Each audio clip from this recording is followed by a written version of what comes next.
स्वामी समर्थ. आज आपण श्री स्वामी चरित्र सारामृत यामधील 17वा अध्याय बघणार आहोत. याआधी आपण 1 ते 16 अध्याय शॉर्ट्समध्ये अपलोड केले आहेत, ते नक्की जाऊन बघा. चला तर मग 17वा अध्याय सुरू करूया. मागील अध्यायामध्ये स्वामीसुतांनी मुंबईस येऊन श्री स्वामींच्या मठाची स्थापना केली याविषयीचा कथाभाग आला आहे. त्यानंतर घडलेला वृत्तांत या अध्यायामध्ये सविस्तर कथन केला आहे.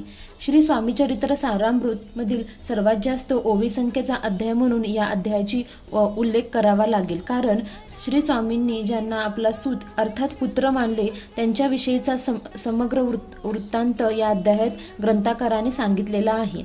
स्वामीसुतांनी संसाराचा त्याग केला, षड्रिपूंनी जिंकले आणि स्वत्व सुखामध्ये दंग होऊन अष्टप्रहर श्री स्वामी नाम घेऊ लागले. श्री स्वामी संप्रदायाची गादी स्थापन करून सर्वत्र श्री स्वामी नामाचा प्रचार व प्रसार करणे हे त्यांच्या जीवित कार्याचे एकमेव ध्येय बनले. त्यांचे हे वागणे त्यांची पत्नी व मातेला फारसे रुचले नाही. मात्र वेळ टळून गेली होती. त्यांच्या आईने स्वामीसुतांची स्थिती त्यावेळेस प्रख्यात संत देव मामलेदार यांच्या कानी घातली. मात्र त्यांनीही याविषयी काही उपाय सांगण्यास असमर्थता सांगितली.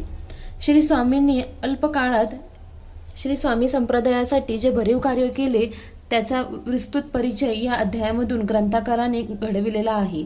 स्वामीसुतांनी श्री स्वामींची जयंती उत्सव सुरू केला. श्री स्वामींची कुंडली बनवून घेतली. श्री स्वामींचा संप्रदाय वाढवला. मात्र हे सर्व कार्य अनेक कुटील मंडळीच्या डोळ्यात खुपू लागले.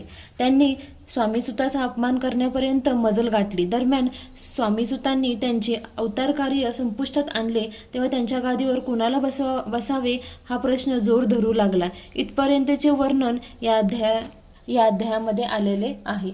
या प्रकारे श्री स्वामी चरित्र सारामृत यामधील ही मराठी आवृत्ती आहे. जर तुम्हाला ही आवृत्ती ऐकायला आवडत असेल तर नक्की चॅनलला लाईक सबस्क्राईब करा आणि कमेंट बॉक्समध्ये श्री स्वामी समर्थ नक्की लिहा. चला तर मग समाप्त करूया. श्री स्वामी समर्थ.